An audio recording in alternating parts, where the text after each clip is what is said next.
Yesu ashimwe.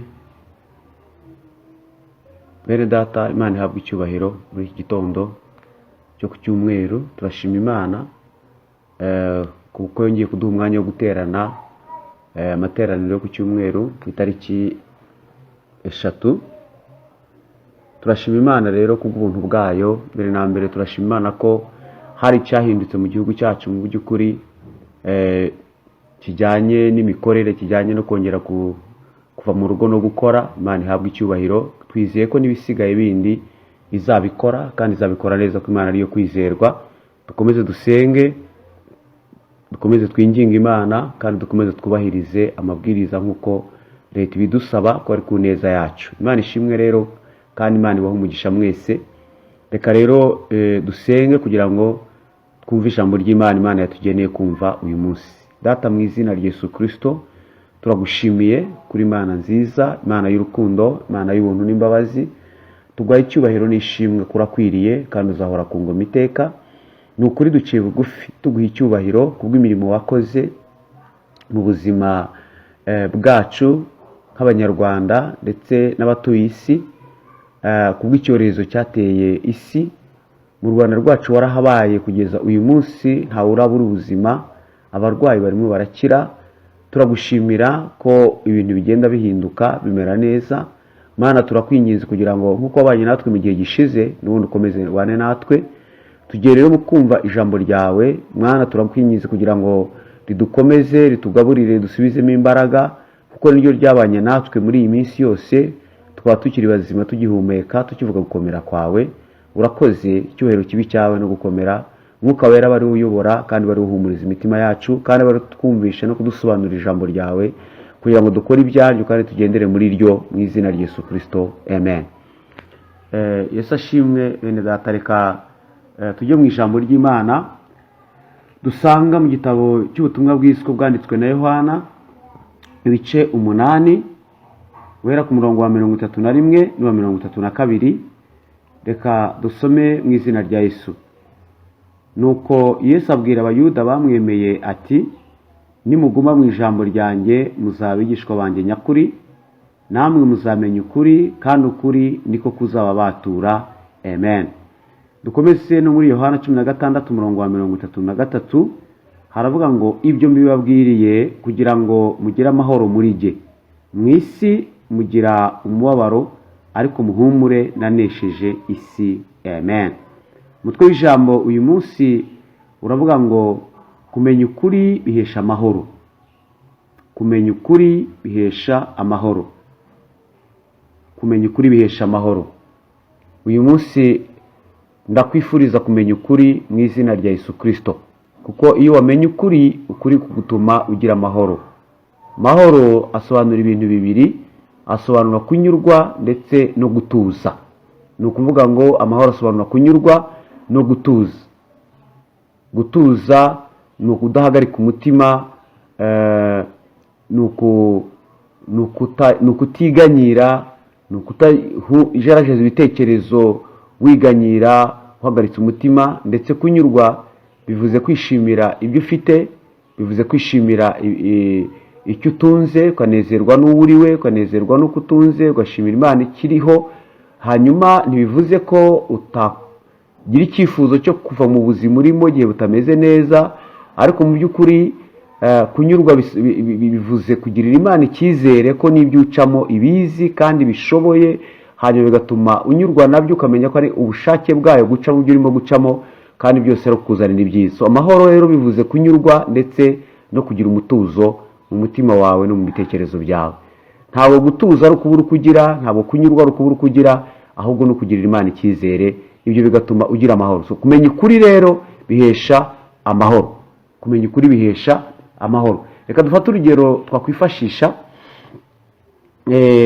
Urugero twakwifashisha ni, murabona igihe baba barimo kurasa umwaka, ibyo bita fireworks, biriya bintu baturitsa. Ni ukuvuga ngo impamvu tudahunga ngo tuhungabane abaturiye stade, abatuye hafi y'aho babirasira, ni uko mu by'ukuri dufite amakuru, ni uko tuzi ukuri kw'ibijyanye n'ibyo biturika.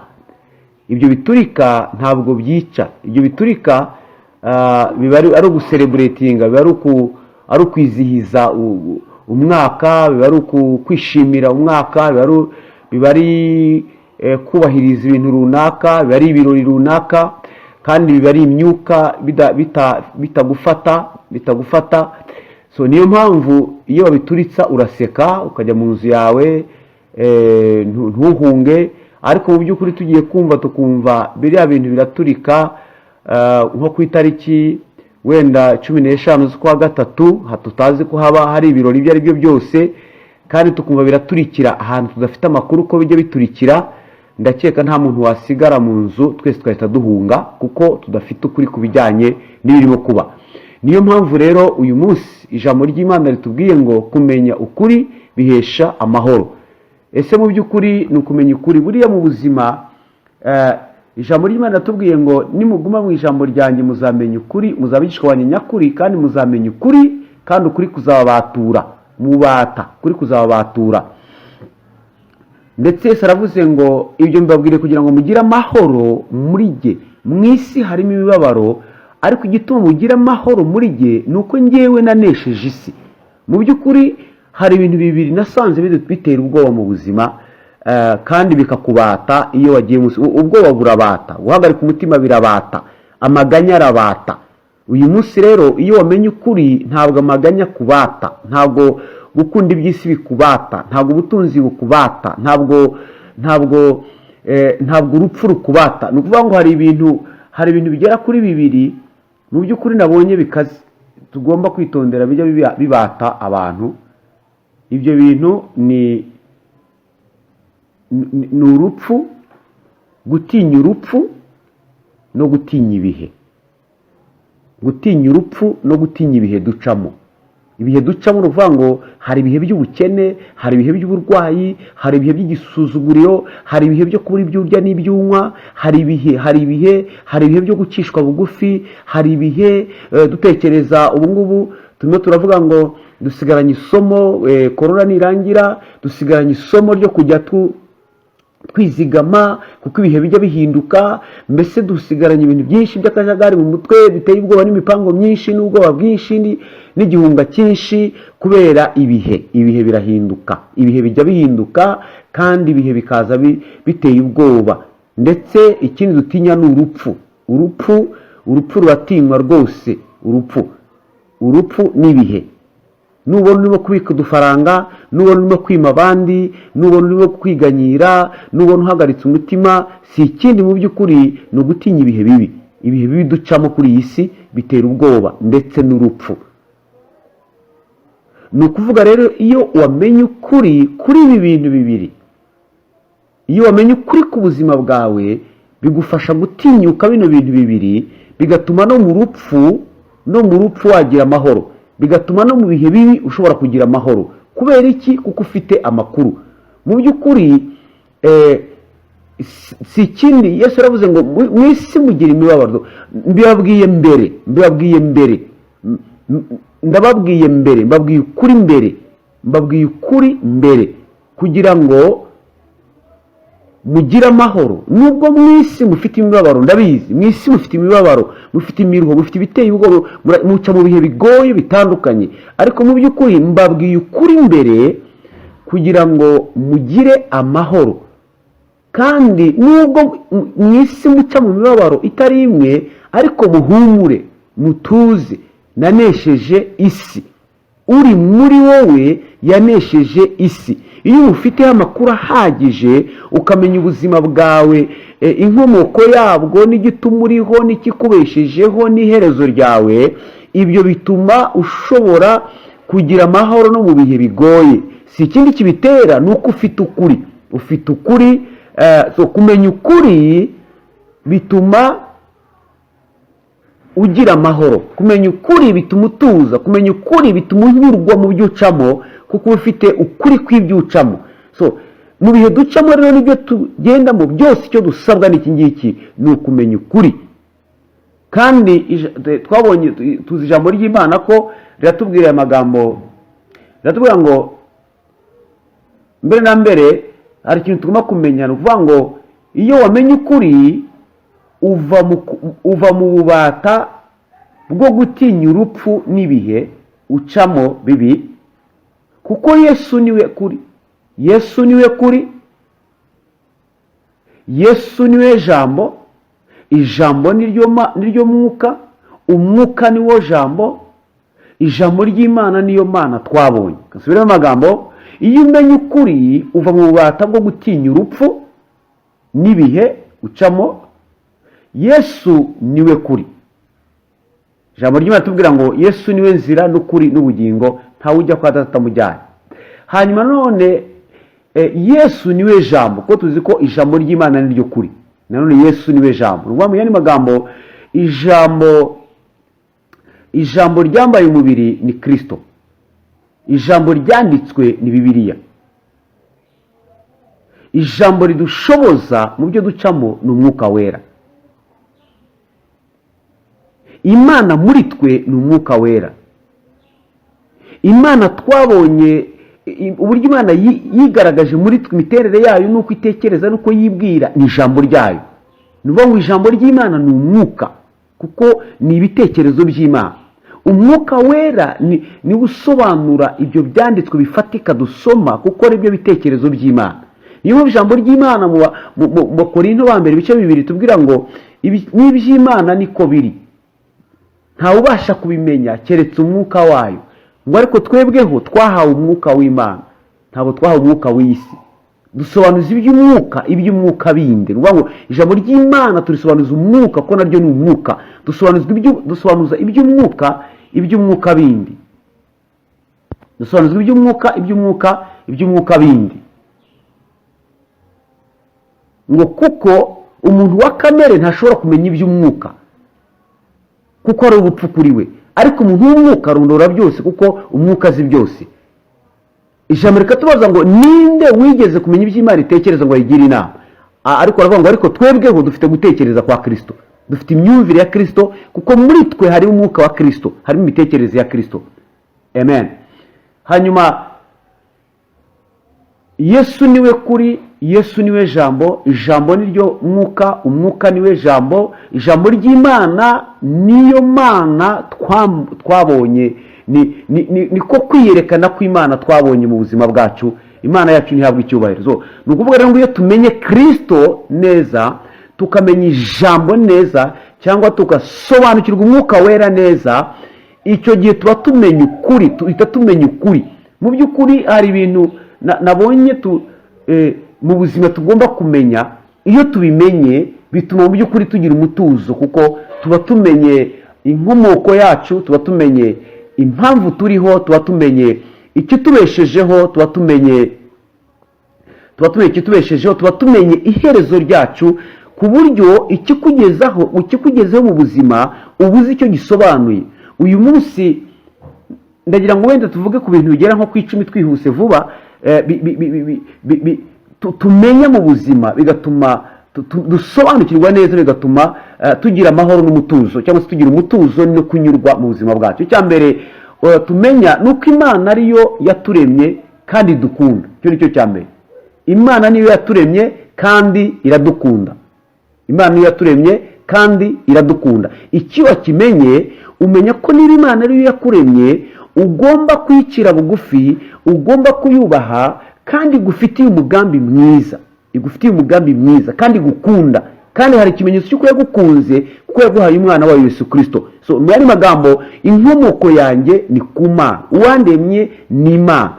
Mu yandi magambo, ni ukuvuga ngo ibindi byose biriho nza mbisanga kuko Imana yabiremye, ariko mfite uwandemye.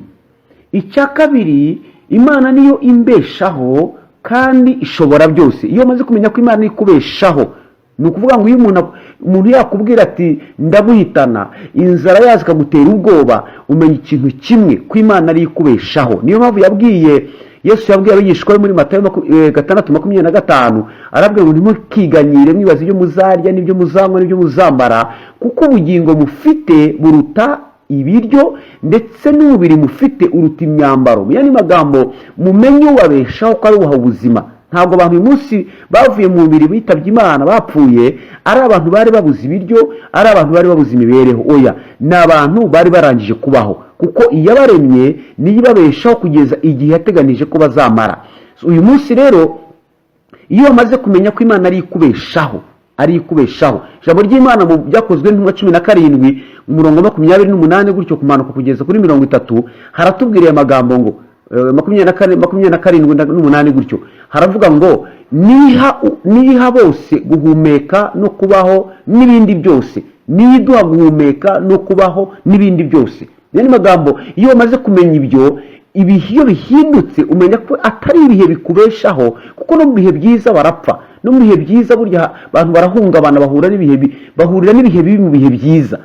Imana niyo ikubesha. Iyo wamaze kumenya ko Imana ari ikubeshaho kandi ikaba ari Imana ishobora byose, nta kibasha kurogoya imigambi yayo ku buzima bwawe, nta kibasha guhungabanya gahunda yayo ku buzima bwawe, icyo gihe wamaze kubimenya, kandi ukamenya ko igukunda nk'uko twabibonye rya jambo riri muri Yeremiya ibice 29 umurongo wa 11 rivuga ngo erega ibyo nibwira kubagirira ni byiza si bibi kandi ni amahoro, kugira ngo mbare mu mutima w'ibyo muzacamo. Ni magambo imigambi yayo si ukutubeshaho nabi, ni ukutubeshaho kandi neza. Niyo migambi yayo. Iravuze ngo mbibabwiye mbere kugira ngo mbare mu mutima. Nibyo Yesu yavuze ngo ibyo mbibabwiriye kugira ngo mugire amahoro muri jye, nubwo mu isi muca mu bibabaro ariko mugire amahoro muri jye. Mbese ni magambo turi mu biganza by'Imana, tubeshejweho na Kristo, tubeshejweho n'Imana, kuko ibyaremwe byose ngo niwe biremye kandi ni nawe byaremewe kandi bibeshwaho nawe. Muri ibyo byaremwe natwe turimo. Haleluya, nawe urimo. Siyo maze kumenya ibyo biguhesha amahoro mu izina rya Yesu Kristo. Icya gatatu, ukamenya iyo umaze kumenya ukuri, umenya ko ubereyeho guhimbaza Imana. Ntabwo ubereyeho kurya, ntabwo ubereyeho kunywa, ntabwo ubereyeho gushaka amafaranga no gupagana, ubereyeho guhimbaza Imana. Ibyo bindi ukenera ni ibigufasha kuyihimbaza, ni ibigufasha gusohoza umugambi wayo hano kuri iyi si, ni ibigufasha kuramya Imana no kuyihimbaza.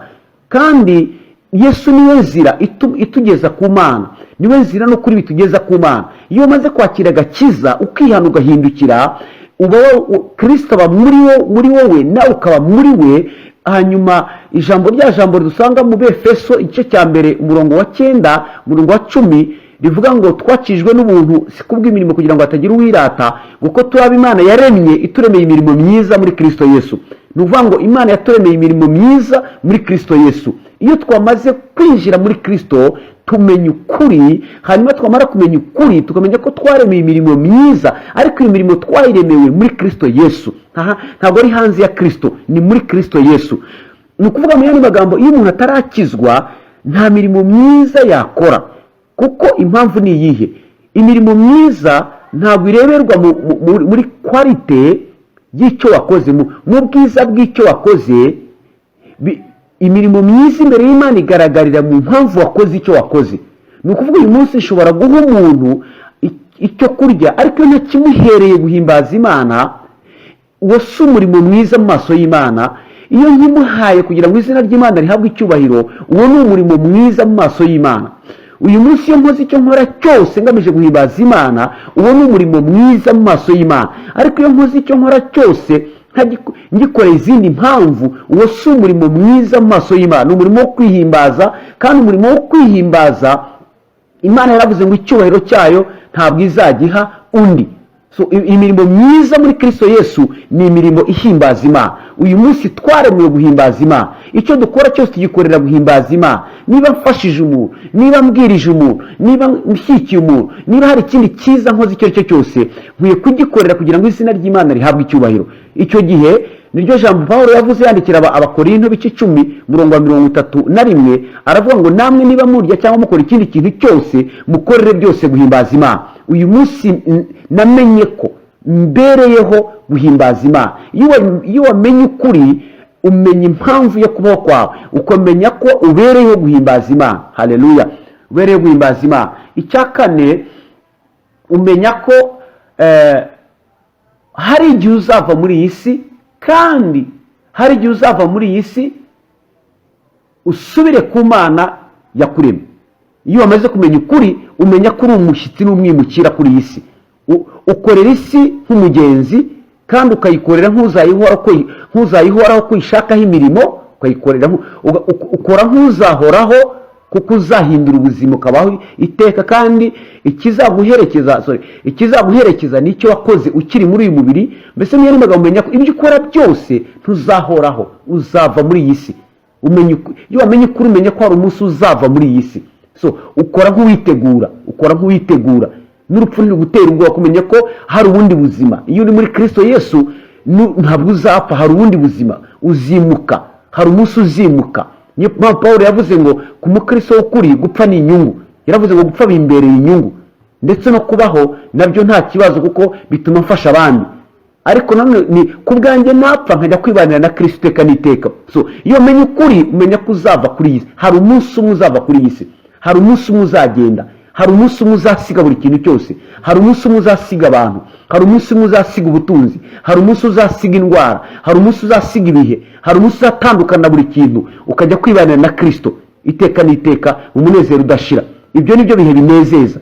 Uko ni ukuri utahinduye. Iyo umaze kumenya uko kuri ntabwo umenya ko kimwe mu bizakuruhura nuko hari igihe uzasiga iyi si y'imibabaro. Yesu yaravuze ngo muri jye mugira amahoro, mu isi mugira imibabaro, ariko muhumure nereshe iyi si. Hari umunsi tuzasiga iyo mibabaro, hari umunsi tuzasiga ubwo butunzi turwanira turuhira, butuma twica abantu, butuma twiba, butuma tugambana, butuma tugirana amakimbirane, amasambu n'ibindi byose n'ibindi. Hari umunsi tuzabisiga, hari umunsi. Iyo umaze kumenya uko kuri uriyoroshya.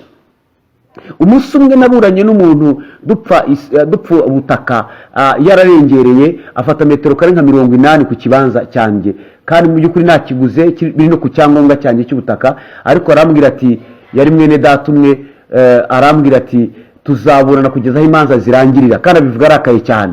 Nanjye ndamwitegereza mureba mu maso, nabubwira nti ubwo butaka ndabuguhaye kuko amahoro arahenze kuruta ubwo butaka.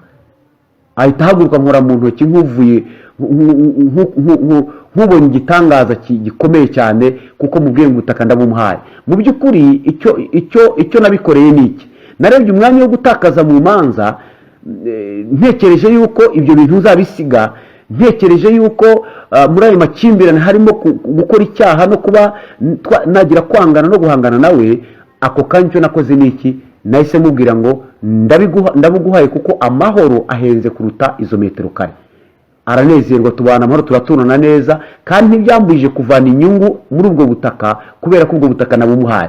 Mu by'ukuri iyo umaze kumenya ko uzava kuri iyi si umunsi umwe, kandi icya gatanu kigikurikira kikavuga ngo ntacyo uzayivanaho keretse gusa imirimo ihimbaza Imana wakoze.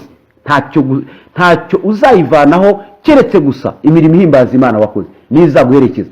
Ijambo ry'Imana mu byashobora tubwira ngo imirimo y'abera niyo izabaherekeza. Ni ukuvuga ngo imirimo yacu nizaduherekeza, nta kindi tuzajyana.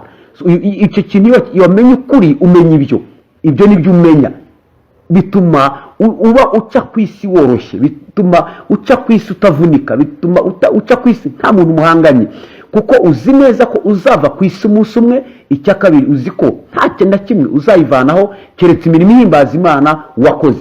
Nta muntu umanukana amafaranga rusororo, nta muntu umanukana kadasitire yubatse, nta muntu umanukana etaje, nta muntu umanukana imodoka ye, nta muntu umanukana ibyubahiro, nta muntu umanukana abayoboke be ngo bamukurikire nabo babashyingure. Nta na kimwe. Ugenda wenyine, imirimo wakoze ihimbaza Imana nizaguherekeza. Icyo ni ukuri ugomba kumenya, ko ni ukuri iyo twagiye mu ijambo ry'Imana tumenya kandi kukadufasha.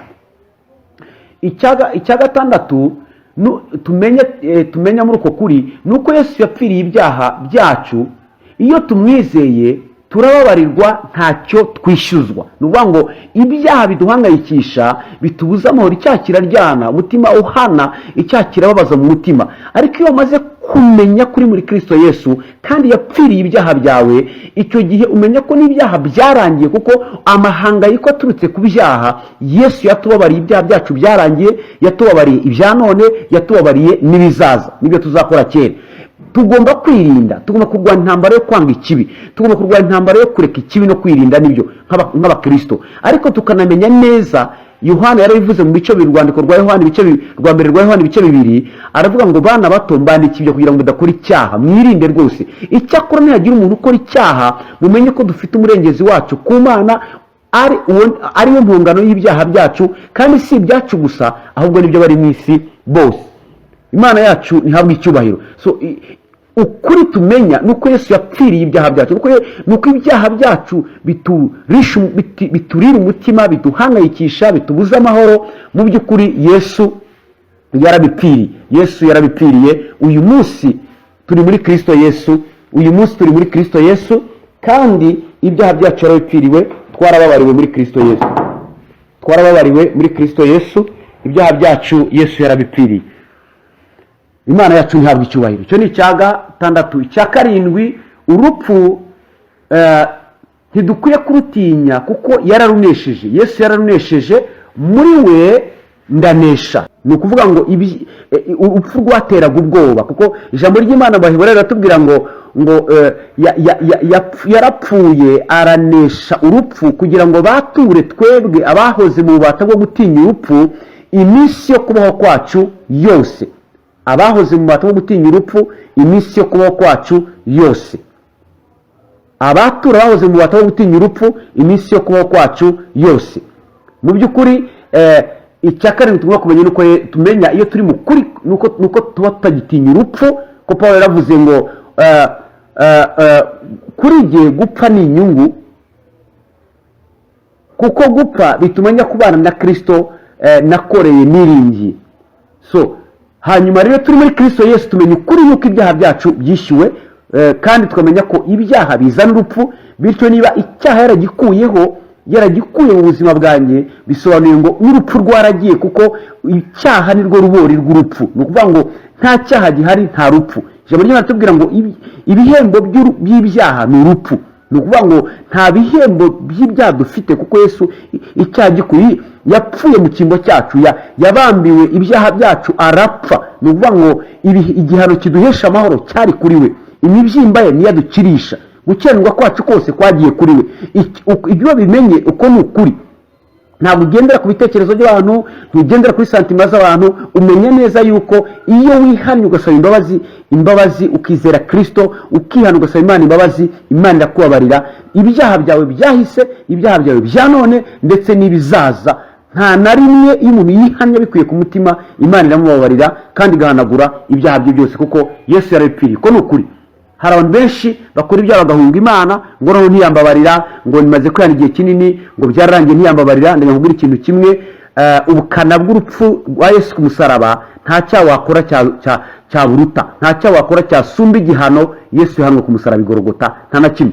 Ihane, wirinde icyaha, ariko umenye neza yuko ibyo wihannye umwami Yesu arakubabariye. Wewe ushobora gutinda kwibabarira ubwawe, ariko menya iki kintu, menya neza yuko Imana yo yakubabariye ukimara kwihana ubikuye ku mutima wababariwe. Kuko iyo isengesho ryo kwihana niryo risubizwa ko kanya, ntategereze bo kwihana ngo ujye kubanza kubaza abahanuzi niba warababariwe, ujye kubanza urote niba warababariwe. Oya, iyo wihannye urababarirwa. Ikibazo niwe utibabarira, ujye uhita wibabarira ko ibyo wakoze, ibyo uzakora Yesu yarabibambiye igorogota ku musaraba. Uko ni ukuri tugomba kumenya. Icya 8, sintinya ibihe kuko biri muri we. Ibihe simbitinya kuko ibihe biri muri Kristo, kandi Kristo niwe Alpha na Omega, niwe tangiro n'iherezo. Ni ukuvuga ngo ibihe ncamo biri mu gihe, icyo gihe biri muri Alpha na Omega, biri mu itangiriro n'iherezo. Ni ukuvuga ngo hari itangiriro ry'ibihe, hari n'iherezo ry'ibihe. Ni ukuvuga ngo Yesu niwe gihe, niwe bihe, niwe ufite ibihe mu kiganza cye, niwe utegeka ibihe, niwe nyiribihe. So niba niwe nyiribihe, ibihe bimbaho biri mu gihe, ibihe ncamo biri mu gihe, kandi hari nyiribihe. Abyutse abigishwe bari mu nyanja, umuraba uzikutse, yarasinziriye hagati muri bo. Bamukanguye bati kanguka turapfuye nawe urasinziriye. Arabyuka ati muzageze kwizera guke kwanyu. Acyaha umuyaga uratuza. Ni ukuvuga ngo uwo muyaga urahuha mu gihe, kandi hari nyirigihe, hari nyiribihe. Uwo umuyaga urahuha mu gihe, kandi urahuha muri Alpha na Omega. urahuha muri alfa na omega. Uyu munsi Kristo uri muri wowe ni alfa na omega, ibihe byose abifiteho control. Haleluya, ibihe byose abifiteho control, niwe nyiri ibihe. Nuvuga ngo ntitsingitinya ibihe, kuko uri muri bye niwe nyiri ibihe, niwe ufite ubasha ku bihe, niwe utegeka ibihe, niwe alfa na omega, niwe tangiriro n'iherezo, niwe tangiriro ry'ibihe, ni nawe herezo ry'ibihe.